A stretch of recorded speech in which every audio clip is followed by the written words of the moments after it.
Saya udah bayar pajak motor, saya udah bayar pajak PBB, saya makan di restoran juga ada pajaknya, ada kadang tulisnya PPN, PB apa gitu. Oh iya. Kok masih ditanyain pajak? Saya udah bayar pajak loh kok.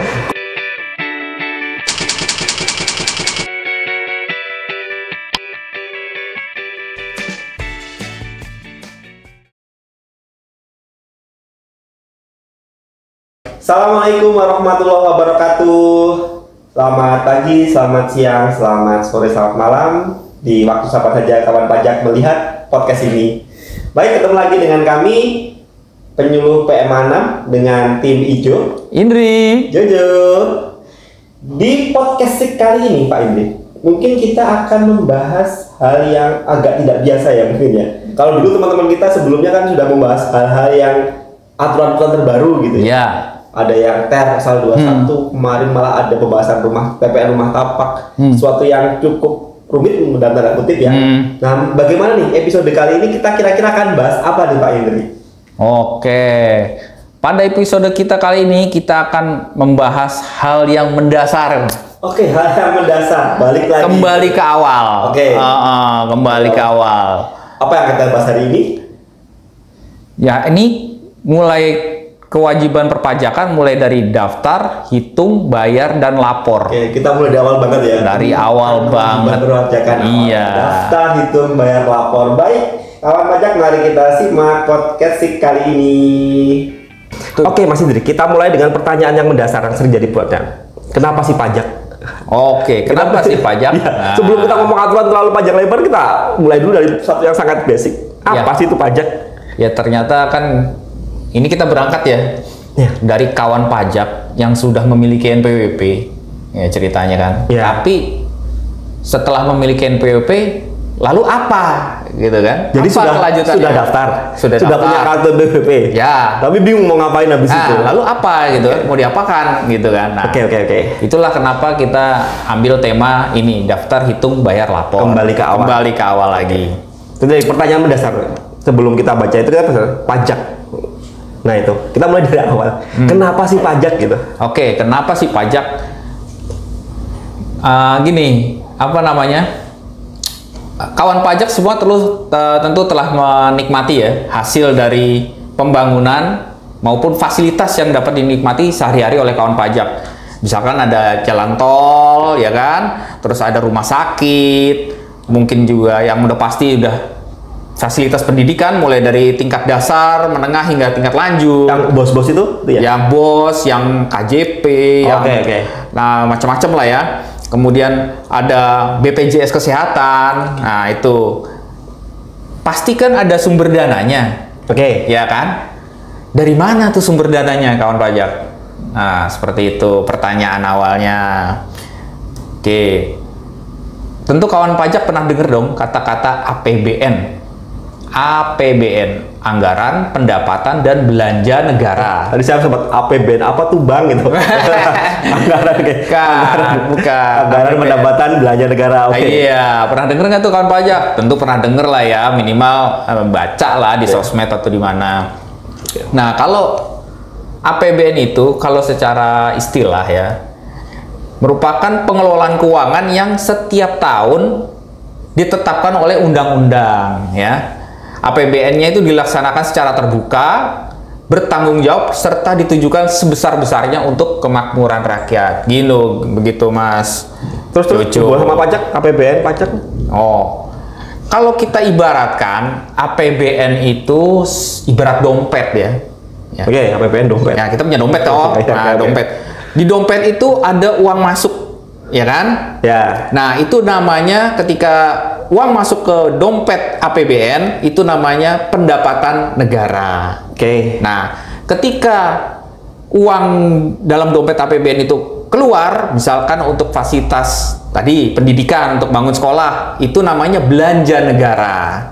Oke. Nah, diberatkan seperti itu. Nah, kemudian dompet uang yang masuk ke dalam dompet tadi pendapatan negara ini ya diantaranya 82% itu berasal dari pendapatan negara yang bersumber dari penerimaan perpajakan kawan pajak ya. Bayangkan 82%-nya dari penerimaan perpajakan. Si dompet negara tadi. Iya, betul. Dompet negara tadi 82% dari pajak. Ya. Oke. Kira-kira jadi belanja-belanja yang tadi ceritain tadi itu 82%-nya dari penerimaan pajak, penerimaan perpajakan. Nah, kira-kira nih tahun 2023 lalu pendapatan dalam negerinya itu 2021 triliun. 2002. Banyak. Kalau bahasa kerennya 2,021 kuadriliun. Nah, di atasnya triliun tuh kuadriliun. Nah, itu 82% itu. Jadi banyak sekali kan kawan pajak ya. Nah, dari situlah pajak dikumpulkan. Ya. Jadi misalkan kalau kawan pajak bayar pajak nih 1 juta rupiah nih. Kemana aja tuh 1 juta rupiah yang kawan pajak bayarkan ke negara? Jadi misalkan ya, ada uang 1 juta rupiah uang pajak itu untuk apa sih ya? Bisa buat apa aja. Nah, 266.000 itu dikembalikan ke pemerintah daerah. 266 hampir seperempat berarti itu ya? Iya, seperempat itu kembali ke pemerintah daerah. Pemerintah daerah. Nah, nanti masuk itu yang APBD. jadi APBD ya? Iya. Terus ada misalkan lagi di sini ada tulisannya. Sebentar. Ini harusnya ditampilkan ya? Saya zoom. Ternyata kita belum cukup. Tenang kawan pajak. Nanti kita tampilkan di channel YouTube kita. Oh ya, selain ada live IG, ini juga kita akan bahas di YouTube. Iya. Nanti akan kami tampilkan seperti apa sih grafik pembagian uang pajak 1 juta tadi yang diceritain oleh Pak Indri ini. Nah, untuk ketertiban keamanan Rp60.000. Untuk pertahanan, untuk TNI misalkan Rp59.800. Kemudian untuk perlindungan sosial, nah kemarin seperti COVID dan lain sebagainya, itu Rp79.000. Untuk kesehatan, tadi misalnya BPJS Rp32.000. Kemudian ini untuk apa lagi misalnya nih, pendidikan tadi ya, pendidikan Rp76.000. Ya. Demikian, nanti bisa dilihat lagi Bapak Ibu. Jadi semua tuh udah pos-posnya masing-masing, Mas. Ya. Jojo. Oke, tapi seringkali teman-teman tuh pasti kalau ditanyain pajak soalnya, saya udah bayar pajak motor, saya udah bayar pajak PBB, saya makan di restoran juga ada pajak nih, ada kadang saya PPN, PB apa gitu. Kok masih ditanyain pajak terus? Saya udah bayar pajak loh, kok masih ditanyain pajak terus? Ya, bangun tidur ketemu pajak, tidur tanyain pajak lagi, gimana? Gini, Mas Jojo, sebentar kawan pajak, gimana? Mohon maaf ya kan pajak kalau ada tambahan backsound, ini lagi hujan gede ya. Lagi hujan deras. Nggak kedengeran? Wah, mantap. Alhamdulillah kalau nggak kedengeran backsoundnya. Baik, gimana tadi? Kok coba gitu dipain pajak aja? Jadi gini, kawan pajak ya. Tadi kawan pajak sudah kita informasikan bahwa 82% penerimaan negara itu berasal dari perpajakan, 2.000 triliun lebih gitu ya. Nah, saatnya sekarang ini sudah tahu juga urgensi pentingnya peran serta pembayar pajak atau kawan pajak dalam pembangunan, maka saatnya saat ini kawan pajak untuk lebih peduli kepada pajak ini ya. Tadi kan Mas Jojo bertanya, udah bayar PBB, bayar apa tadi itu? Pajak motor, makan di restoran dipajakin juga. Sebenarnya mengelola pajak ini siapa sih? Nah, gitu kan. Yang mengelola pajak tuh siapa? Gitu kan. Nah, kawan pajak, pengelola pajak itu secara garis besar ada 2. Yang pertama, pajak pusat yang akan dikelola oleh pemerintah pusat. Yang kedua adalah pajak daerah, ya. Apa bedanya pajak pusat dan pajak daerah? Pajak pusat ini nanti dikelola oleh Direktorat Jenderal Pajak di bawah naungan Kementerian Keuangan Republik Indonesia. Sedangkan kalau pajak daerah dikelola oleh pemerintah daerah di bawah Dispenda, Dinas Pendapatan Daerah. Lalu untuk pajak pusat diprioritaskan untuk kepentingan negara dengan memasukkannya ke dalam dompet tadi APBN. Ya, sedangkan untuk pajak daerah ya diprioritaskan untuk daerahnya masing-masing, yakni masuk ke dompet APBD. Nah, untuk pajak pusat, jenis pajaknya itu PPH, pajak penghasilan, kemudian PPN, pajak pertambahan nilai, lalu ketiganya itu PPNBM, pajak penjualan barang mewah, lalu bea materai. Sedangkan untuk jenis pajak daerah itu lebih beragam ya, Mas. Ada pajak provinsi seperti tadi, pajak kendaraan bermotor, pajak balik nama kendaraan, terus pajak air permukaan, juga ada pajak rokok. Nah, untuk kabupaten kota di sini ada pajak hotel, pajak restoran, pajak hiburan, pajak reklame, pajak penerangan jalan, pajak bumi dan bangunan, sektor pedesaan dan perkotaan. Bentar. Kalau ada pajak punya daerah, Dispenda dia nyari-nyari pajak. Iya. Terus Kementerian Keuangan, Direktorat Jenderal Pajak juga ngumpulin pajak. Lah bisa kena pajak 2 kali dong. Saya di restoran nih makan. Dari DJP minta pajak. Dispenda minta lagi. Gimana kalau dua? Ya. Dikenai 2 kali dong. Daerah minta, pusat minta dong. Tidak seperti itu ya, kawan pajak ya. Kalau yang sudah dikenakan tadi pajak daerah, katakanlah tadi pajak restoran ya. Itu kan dikenakannya ke si pembelinya ya, si pembeli. Sedangkan kalau pajak pusat, misalkan PPH atas restoran tersebut, yang dikenakan adalah kepada si pengusaha restorannya. Atas keuntungannya ya? Iya, atas keuntungan si pengusaha restoran tadi. Jadi beda subjeknya. Jadi nggak mungkin satu orang dikenain, pusat ngenain, daerah ngenain nggak kayak gitu. Itu undang-undang perimbangan keuangan daerah pusat ya. Nah, seperti itu. Oke, kita sudah tadi pajak dari awal, pajak pusat, pajak daerah. Nah, karena kita kan sekarang ngomongnya pajak pusat nih, karena kan dari DJP kita nggak punya kompetensi ngomongin pajak daerah nih. Nanti kita ngomonginnya pajak pusat. Oke, kita mulai pajak pusat Mas Hendrik. Bagaimana kita mulai dari mana? Ngomongin pajak ini kita dari pengertian pajak dulu lah. Oke, pajak. Ini pajak pusat ya? Iya, pajak pusat ya. Yang PPH PPN tadi. Di pengertiannya tuh begini.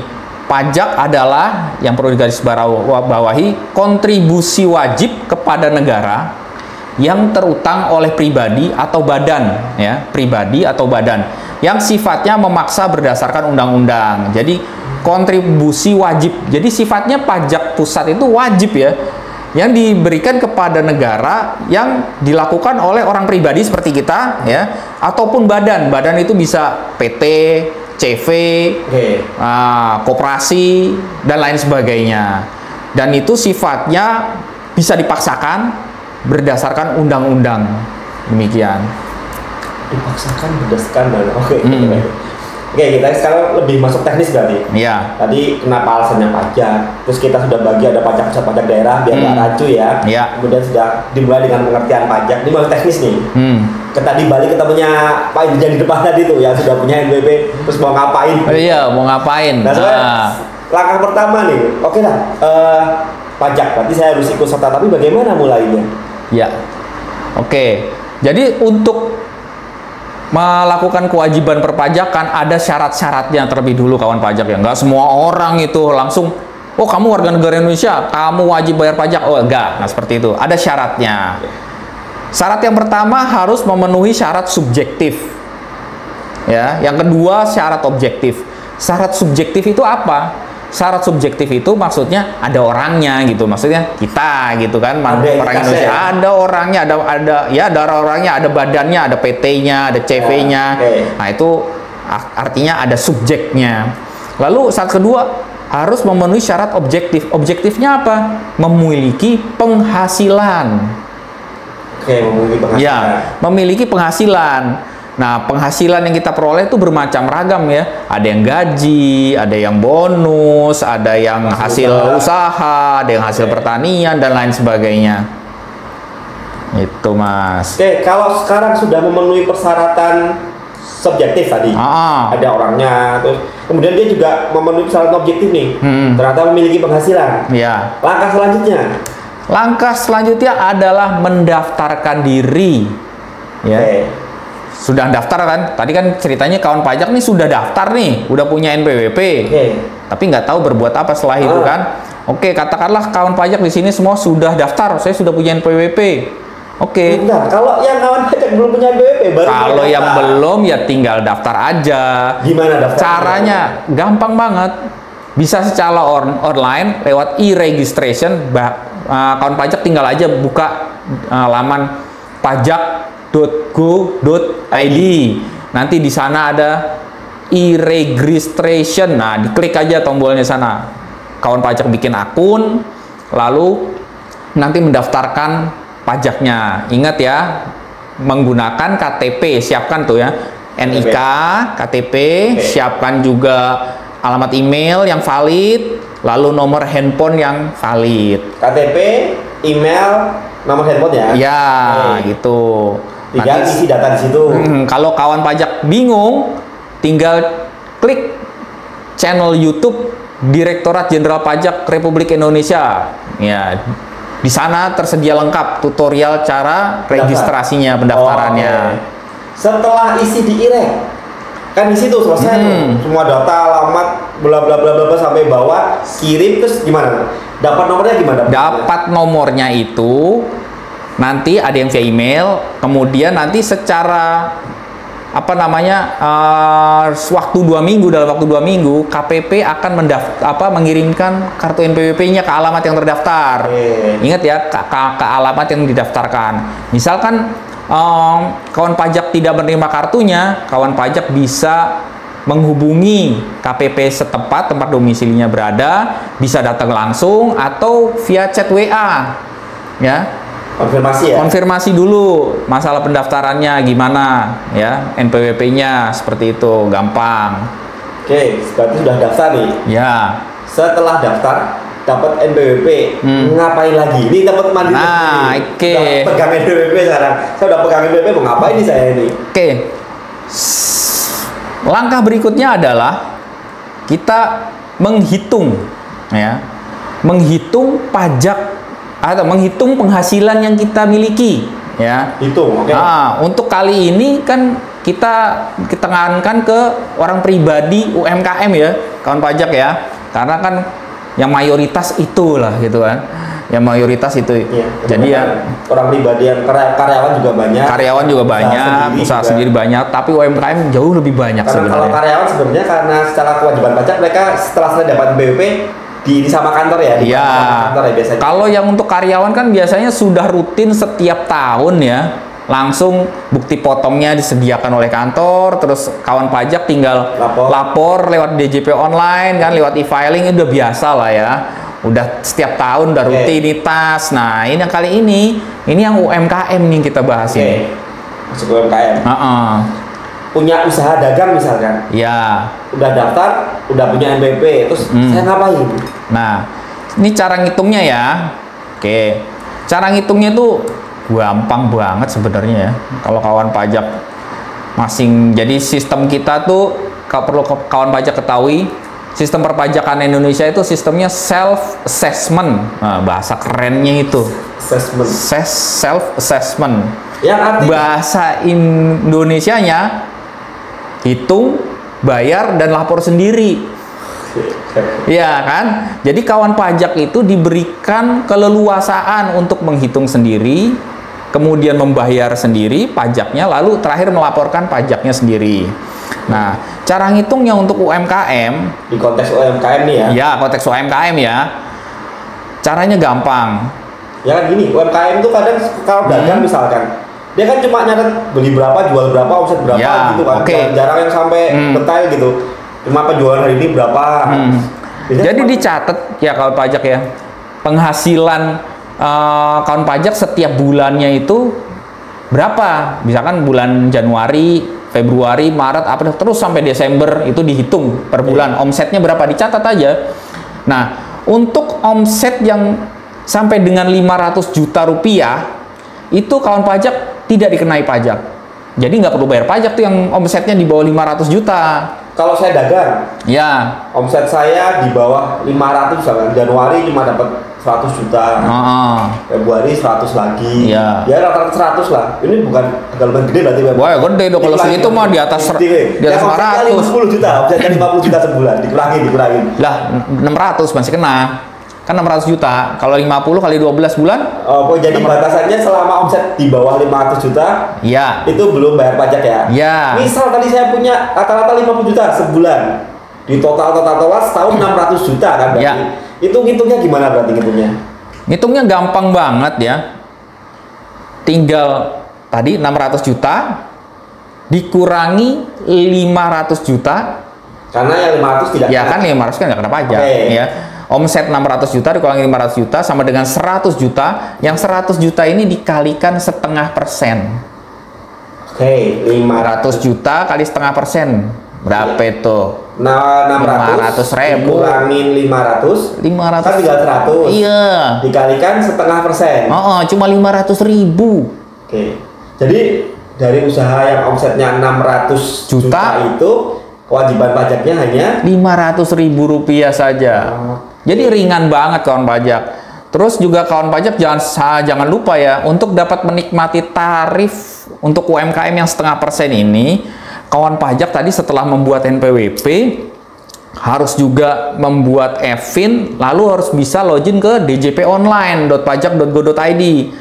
Nanti di sana ada tab menu layanan, diklik tuh menu layanannya, kemudian nanti diklik lagi KSWP ya. Ada tulisan KSWP, diklik lagi, nanti di situ minta ajukan surat keterangan peraturan pemerintah nomor 23 untuk UMKM. Demikian. Nah, ini berlakunya untuk UMKM yang orang pribadi ya, yang pribadi berlakunya itu 7 tahun dari sejak diterbitkannya surat keterangan PP 23 untuk UMKM itu. Jadi kawan pajak ketika dia daftar, kemudian pakai tarif ini punya jangka waktu 7 tahun ya? Ya, 7 tahun. 7 tahun ya? Jadi dapat menikmati fasilitas yang 0,5% tadi, itu 7 tahun ke depan. Pokoknya berapapun omsetnya, dikurangin 500 juta dulu baru mulai kena ya? Ya, misalkan kawan pajak bingung nih dengan penjelasan kita nih, gimana sih, belum jelas nih cara minta surat keterangan PP 23-nya. Kembali cek channel YouTube Direktorat Jenderal Pajak RI. Ditjen Pajakri ya? Iya, Ditjen Pajakri. Di sana ada tutorialnya. Semua tutorial mengenai perpajakan bisa di situ ya? Makanya kawan pajak subscribe channel YouTube Ditjen Pajak RI, juga channel YouTube KPP P6. Oh iya. Jangan lupa. KPP P6 juga ada channel YouTube. Juga ada channel YouTube-nya. Ini Mas Didi, tadi sudah sampai hitung nih. Udah tahu cara hitung kalau ada omset sekian, berarti sekian. Nah, kalau seandainya mau bayar, ini masuk ke selanjutnya nih, daftar, hitung, bayar sekarang. Gimana sih teknik bayarnya? Maksudnya apakah ke KPP yang paling dekat terus ngasih uangnya, saya hitung-hitungannya tinggal 100 juta nih saya bayar. Oh gitu. Bayar gimana? Bayarnya ya. Nih, kalau bayarnya itu simple banget kawan pajak ya. Cara bayarnya itu kembali lagi, kawan pajak login ya di djponline.pajak.go.id. Nah, di sana ada tombol e-billing. Nah, tulisannya e-billing. Diklik tombol e-billingnya, kemudian akan muncul formulir buat kode billing ya. Di sana nanti kawan pajak tinggal mengisikan nih. Yang perlu diisi itu tidak semua kolom ya kawan pajak ya. Hanya kolom jenis pajak. Kawan pajak nanti pilih kodenya 41128. Itu untuk PPh final. Lalu pilih jenis setorannya 420 ya. Final UMKM bayar sendiri. Kemudian yang perlu diinput lagi adalah masa pajaknya. Misalkan kawan pajak ya, masa pajak omset untuk bulan Juni 2024 atau Juli 2024. Tinggal masa pajaknya diisi bulan Juli sampai dengan bulan Juli. Tahun pajaknya diisi tahun pajak 2024. Lalu tadi kan sudah diisi tuh berapa omsetnya ya? Ya. Kalikan 0,5%. Kalikan 0,5% ya. Itu kalau udah lewat 500 juta ya? Ya, kalau sudah lewat 500 juta nih hitungannya ya omsetnya ya. Masukkanlah situ, misalkan di sini jumlah setornya 35.000 atau tadi 500.000 misalkan ya, yang tadi kalau omsetnya itu ternyata 600 juta setahun ya. Lalu setelah input jumlah rupiah yang akan dibayar, itu tinggal klik buat kode billing. Nanti klik lagi, masukkan apa namanya captcha gitu kan, captcha lalu klik cetak kode billing. Nah, nanti di sana kawan pajak akan mendapatkan suatu kode billing panjangnya kira-kira 15 digit lah ya. Kode billing. Ya, kode billing. Kalau kawan pajak biasa pesen tiket, ya tiket pesawat, tiket kereta, itu kan ada kode pembayaran tuh untuk billing. Nah, seperti itulah, semacam itu. Nah, sudah mendapatkan kode billing itulah yang akan dibawa ke bank ya, atau kantor pos, atau ke ATM, atau lewat mobile banking. Nah, kita tinggal input aja tuh nomor kode billingnya. Nah, selesai deh. Kalau sudah dikonfirmasi pembayaran, akan muncul tadi NTPN. Kalau sudah lunas ya, sudah berhasil dibayar di ATM atau bank atau kantor pos, akan mendapatkan nomor NTPN. Nomor tanda pembayaran penerimaan negara. Nah, kalau udah seperti itu sudah dapat NTPN, artinya pembayaran kawan pajak itu sudah valid. Demikian. Rekap lagi sebelum kebanyakan nih. Tadi daftar pakai IREK online. Ya. Hitung berapa harus dibayar, hitung sendiri. Ya, hitung sendiri. Buat billing bayar online. Online, ya. Jadi nggak KPP ya? Nggak ada cerita bayar ke orang ya? Oh, nggak ada. Harus ke lembaga keuangan bank ya. Jadi kawan pajak yang ingat ya, kawan pajak, membayar pajak itu di bank atau kantor pos. Ingat, tidak boleh membayar pajak ke kantor pajak, tidak boleh ya. Atau membayar pajak ke seseorang, dititipkan gitu kan. Oh, tidak boleh, itu tidak boleh seperti itu. Jadi sebagai ini ya, sebagai bagian juga dari komitmen integritas ya, betul. 6 ya. Dilarang memberikan apapun kepada seluruh pegawai KPP 6. Ini berlaku untuk di seluruh kantor pajak ya. Seluruh petugas pajak ya, itu berlaku untuk seluruhnya. Menerima apapun ya, jangan dikasih. Bahkan kalau kawan pajak ini berterima kasih pun cukup terima kasih saja, tidak usah dibentuk dalam bentuk apapun. Cukup dengan ucapan terima kasih. Terima kasih. Oke. Tadi sudah semuanya online, berarti sebenarnya nggak perlu kantor pajak dong ya, harusnya. Ya. Kita sudah melalui daftar online, hitung sendiri karena asesmen. Bayar tadi buat billingnya online di DJP online, terus juga bayarnya ke bank juga bisa online, mobile banking. Udah dong, nggak perlu. Nah, sekarang yang terakhir nih. DHBL, lapornya. Kan sering pertanyaan gini Pak Edi, saya sudah kerja, saya hitung sendiri, saya bayar sendiri, kok ya masih disuruh lapor? Ya, kok disuruh lapor? Nggak usah lapor pajak lah, kan udah dilaporin sama perusahaan, gitu kan, selalu begitu tuh. Ini bagi karyawan ya. Udah jadi pasti harus lapor gitu ya. Jadi gini. Minum dulu. Oh, minum dulu. Nanti minum dulu lah berdua lah. Nanti kesal nih. Sudah.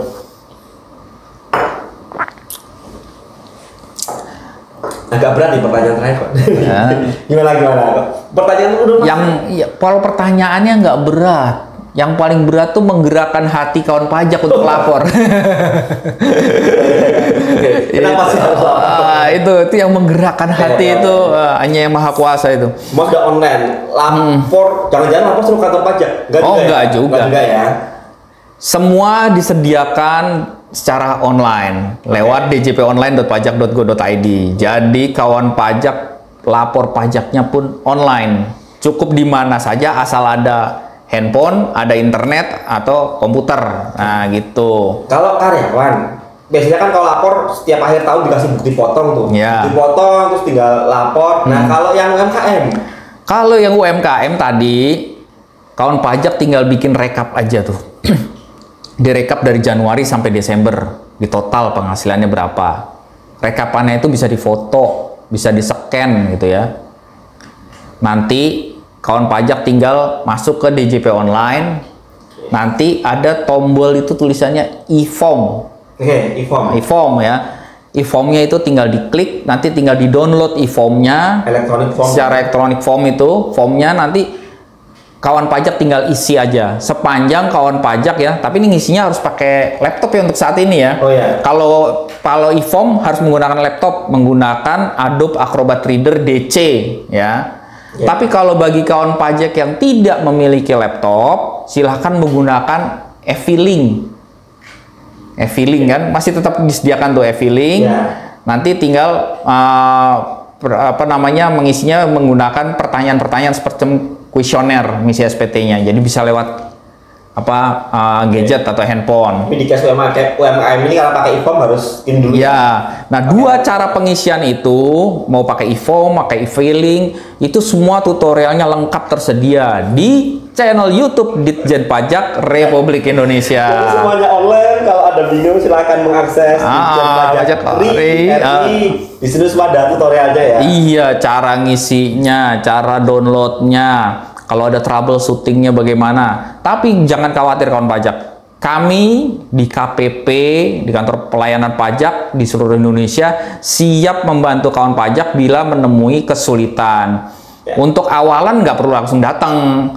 Silahkan cari aja tuh Instagram masing-masing kantor pajak di Indonesia. Ya. Di sana ada nomor WhatsApp-nya. Memiliki Instagram ya kawan pajak. Ya. Informasi seluruh kantor pajak itu memiliki Instagram, ini wajib, dan di Instagram itu ada kontak yang bisa dihubungin untuk konsultasi. Silahkan dicari. Biasanya pakai depannya kalau Instagram tuh @pajak, tinggal nama kantornya apa. Misalkan kami @pajak Pemanam gitu. Jadi tinggal cek aja kawan pajak terdaftar di mana, tinggal @pajak misalkan mana ya? @pajak Semarang gitu ya. Iya, misalkan gitu. Maja Semarang atau @pajak misalkan Jakarta Keramat Jati dan lain sebagainya. Silahkan dicek di Instagram masing-masing KPP ada, dan di situ banyak informasinya. Ada kontak-kontaknya untuk konsultasi. Nah, silahkan kontak WA dulu misalkan sebelum datang ke kantor pajak. Kalau bisa diselesaikan lewat WhatsApp, alhamdulillah kan, jadi nggak perlu datang ke kantor pajak. Tapi kalau memang case-nya terlalu rumit, terlalu berat, silahkan datang ke kantor pajak. Nah, nanti ke meja help desk. Nanti teman-teman kita akan siap membantu Bapak Ibu sekalian. Pada dasarnya semua disediakan online ya. Daftar, hitung, bayar dan lapor. Semuanya itu sudah disediakan kawan pajak ya. Jadi katanya materi belum, ada yang belum. Oh, ada belum. Memutakhirkan NPWP. Ini yang lagi seru dibahas. Lagi seru. Kebetulan kita syuting ini tanggal 29 Juni ya. Iya. Kemudian di aturan terbaru bahwa di tanggal 1 Juli 2024 NIK akan difungsikan sebagai NPWP. Betul kan pajak. Kita mulai dari mana nih? Ya, kita mulai pertanyaan yang sangat sering ditanyakan kepada kami bahwa jika NIK sudah menjadi NPWP, ngapain juga harus daftar? Terus, apakah kalau NIK jadi NPWP, kemudian semua orang punya NIK jadi wajib pajak? Oke. Itu dua pertanyaan sering nih. Amat sangat sering ditanyakan. NIK jadi NPWP berarti orang semua punya NIK jadi wajib pajak dong. Ngapain harus daftar gitu? Yang pertanyaan pertama ya. Udah. Tidak semua NIK diaktifasi menjadi NPWP. Kembali lagi ya, syarat subjektif dan objektif tadi. Nanti didaftar tadi di awal. Ya. Kalau anak bayi baru lahir, baru bikin akte kelahiran punya NIK, ya tidak otomatis punya NPWP, tidak. Ya, walaupun punya NIK ya. Ya, seperti itu. Atau andai kata lah orang dewasa gitu ya, tapi nggak kerja, nggak punya penghasilan sama sekali, tidak memenuhi syarat objektif, ya nggak juga, nggak harus, jadi seperti itu. Tidak semua NIK menjadi NPWP ya? Ya, harus tetap memenuhi syarat subjektif dan objektifnya dulu. Oke. Nah, terus sekarang tentang daftar itu kalau sudah NPWP sama dengan NIK sama dengan NPWP, ngapain harus daftar lagi gitu? Ya, jadi begini kawan pajak. Kita ini sedang menuju Single Identification Number (SIN). Nasional ya. Jadi identitas tunggal nasional. Ya, Direktorat Jenderal Pajak menginisiasi pertama NPWP menjadi NIK. Secara sistem ya, bagi orang-orang yang NIK dan NPWP-nya udah padan, udah sinkron ya. Itu secara sistem, secara otomatis kita sudah sinkronkan. Ya, apa sih yang disinkronkan? Satu, nama antara NIK dan nama di NPWP sama persis. Tuh. Kedua, tempat tanggal lahir. Tempat lahir. Tempat lahirnya itu sama antara di NIK dengan NPWP. Ketiga, tanggal lahir. Tanggal lahirnya itu sama antara di NIK dan NPWP. Yang keempat adalah NIK-nya sendiri. NIK-nya itu sama yang didaftarkan antara di Dukcapil sama yang di Direktorat Jenderal Pajak. Waktu daftar. Ya, kalau yang keempat ini sudah sama, maka secara otomatis antara NIK di Dukcapil dengan NPWP sudah sinkron. Datanya sudah. Sudah klop, otomatis. Ini udah sekian juta lah, sekian juta wajib pajak lah yang udah kita sinkronkan secara otomatis gini. Ya. Nah, sisanya ternyata kawan pajak kan tahu sendiri lah ya. Ada yang menuliskan namanya nggak sama, ada yang disingkat-singkat, Gelar. ada gelar, ada perbedaan tanda baca. Satu ada gelar, satu nggak ada, itu Nggak bisa sinkron ya? otomatis gitu loh. Tanda baca juga beda. Misalkan disingkat namanya M titik, gitu Muhammad atau Abdul A titik, nah, itu nggak bisa. Kemudian juga tempat lahir di KTP tertulis misalkan Bojong, tapi di NPWP tertulis Bogor. Nah, itu nggak klop, nggak sama. Nah, banyak kalau untuk NIK yang dan NPWP yang seperti itu harus disinkronkan secara manual. Lewat mana? Lewat djponline.pajak.go.id kawan pajak. Oke, disinkronkan dulu. Ya, tar dulu nih saya mau jelasin nih, biar kawan pajak tuh nggak bingung karena ini udah detik-detik terakhir. Oke. Iya kan? Cara nyinkroninnya gimana? Nah, kawan pajak buka aja nih djponline.pajak.go.id, di tab informasi itu kan pajak, di tab informasi situ akan tertulis tuh di halaman depan ada NPWP 15, kemudian NPWP 16. Nah, NPWP 16 ini adalah NIK kita. Kita cek aja di situ sama nggak, gitu kan? Kalau sudah sama, artinya sudah valid, kan? Kemudian selain NPWP 16 yang divalidasi, juga kawan pajak cek kembali email dan nomor handphone yang terdaftar di DJP Online.